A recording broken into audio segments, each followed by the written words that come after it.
ఈరోజు నామినేషన్ కార్యక్రమాన్ని విజయవంతం చేసినటువంటి తెలుగుదేశం పార్టీ, జనసేన, బీజేపీ నాయకులకు, కార్యకర్తలకు, అదేవిధంగా ఈ కార్యక్రమానికి వచ్చిన గుంటూరు ప్రజలందరికీ కూడా నా మనస్ఫూర్తి కృతజ్ఞతలు.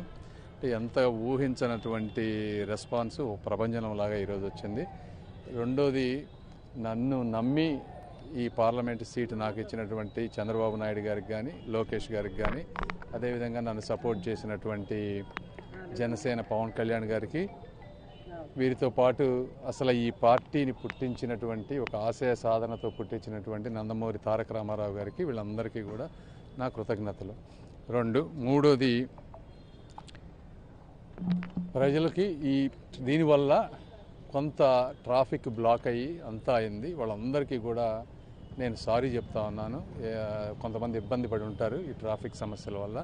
నా ఉద్దేశం వేరే వాళ్ళకి ఇబ్బంది పెట్టాలని కాదు. కాకపోతే ఈ ఎలక్షన్ ప్రక్రియలో ఇప్పుడున్న పరిస్థితుల్లో ఇది తప్పనిసరి కాబట్టి చేయాల్సి వచ్చింది. ఏదన్నా ఎవరికన్నా జరిగితే ఆ విషయంలో నన్ను క్షమించండి.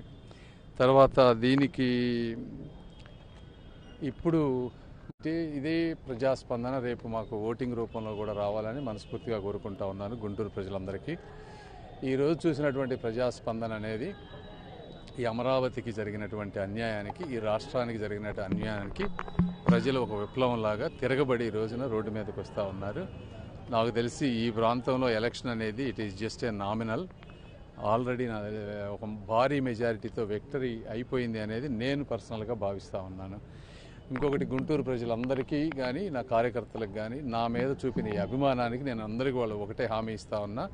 మీరు పెట్టుకున్న నమ్మకాన్ని ఎట్టి పరిస్థితుల్లో కూడా నేను వమ్ము చేయను.